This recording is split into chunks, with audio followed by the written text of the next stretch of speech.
that front three needs to have a massive game. First 10 to 15 minutes, getting them in a rhythm will be really important.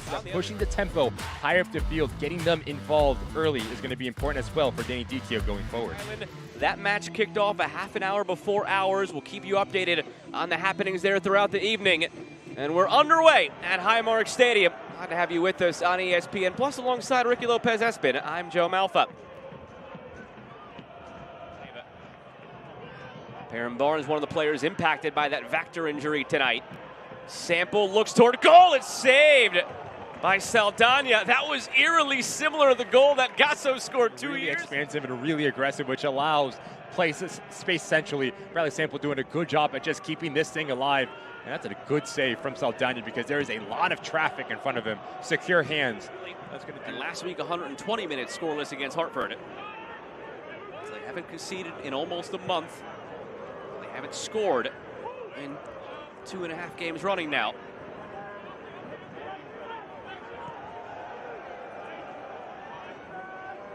Wheat. Looping it in, punched away by Dick, ball still loose. Goalkeeper, you have to be decisive when you do step off of your line and command the 6-yard box. But we've talked about Darren Smith. Notice the spaces that he picks up. Right. Hangs up there, Dick gathers. And that should do it for this first half. There's the whistle from Natalie Simon, 0-0 into the break. Just too much air under that from Ryan Williams. If last week especially was any indication for Pittsburgh, who went the distance scoreless against Hartford. And away we go in half number 2. Detroit City left to right in the white and green. Pittsburgh right to left in the black and yellow. Alongside Ricky Lopez-Espin, I'm Joe Malfa. Eastern Conference Semifinal at Highmark Stadium. A rematch of 2 years ago when Detroit City came in and won it 1-0 on a late goal by Dominic Gasso. Look out here, given away. Curler, it's wide! First time hit from Charles Ahl trying to catch Carlos Saldaña off his line. It peels wide because that opens up the game centrally. Trying to win second ball's really unfortunate here for Ryan Williams, but I love this from Charles Ahl. Gets his right body position, and all he's trying to do here is try to get it up and down and bend it around Saldaña. Mertz drops it in. The header is over the bar from Beto Ydrach. He's scored on a big header here already this year. Nearly had a magic moment again. The ability to change his angle here from Ydrach is everything. Starts goal side of Michael Bryant. The last second peels off with the shoulder. Mertz delivering. Williams! Augie Williams with a signature moment for the Riverhounds.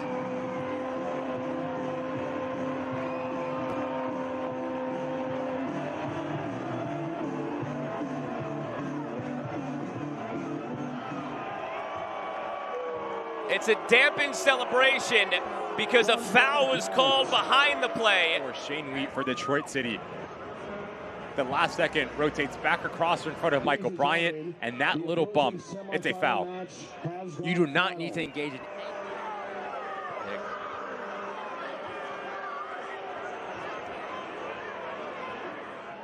in his defensive capabilities. His timing went to step in.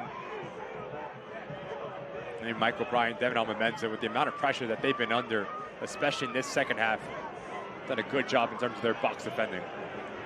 Lined up from distance here, Saldaña saves it, denying Ydrach. Put it on target, tests Saldaña, but just nearly gets underneath it.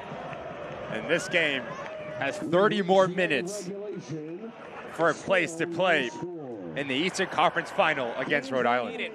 Riverhounds trying to tap into that here as well. Into extra time we go. Pittsburgh, Detroit City, a date with Rhode Island in the conference final on the line. So tactically, it's actually Danny Griffin.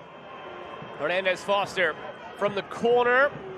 Not centrally, but Dick is there waiting for it. And the whistle goes to end this first half of extra time. Served in, the header saved by Saldaña! Oh, he made a big one last week against Lou City to preserve the win. We talked about that second run out of midfield all evening. Gets goal side of Shane Wheat, but that look out here. Super misjudged that. Adebayo Smith tries to make them pay, but he's a man on an island right now.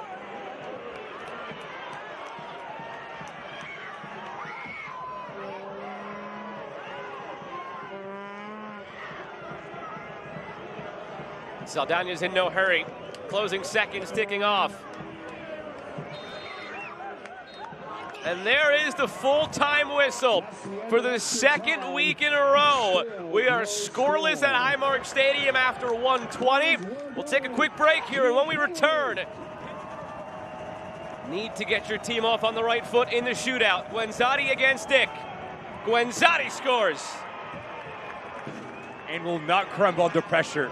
The run-up really quickly, not allowing Eric Dick to get set, and notice the Wasted had that great chance in extra time that he put off the post. Saldaña clapping the hands, playing the mind games. Bertin Jacquesson scores, brilliantly taken, roofing it. The center of the goal, you need to go high, but you also need to take a little bit off of it, allowing the goalkeeper to dive out of the way. He's instrumental in Detroit City's resurgence down the stretch this year. Hernandez-Foster slips it through. Dick got a piece of it, but couldn't before the ball of Hernandez-Foster. But notice how he only goes with one hand. If he goes with both, then he has the ability to push it wide. The captain of this Detroit City side. Rests on his shoulders. Amoo-Mensah off the post! Devon Amoo-Mensah takes. It's almost straight on, which makes it really difficult if you're going to come back across your body, because still the same order as last week for Pittsburgh. Williams made his kick a week ago to level things again after 3 rounds. Augustine Williams scores. Notice the way that he keeps his shoulders squared at the last second. That's Williams off the bar. Back-to-back kicks for Detroit City that have hit the woodwork and stayed out. And the way that your shoulders lean back have to be perfect. They come back a bit too early. His head goes, and that's... Deep breath from Suber. Eyeing up Saldaña. Suber scores! Riverhounds, a save or a make away from their... Cool as you would like here from Suber. Eyes on Saldaña the whole way. And notice, as the keeper stays central, you just need to put enough pace. In the modern era of USL Championship, they've never played for a conference title. Is that wait about to end for the Riverhounds? Ydrach, yes! Pittsburgh into the Eastern Conference Final!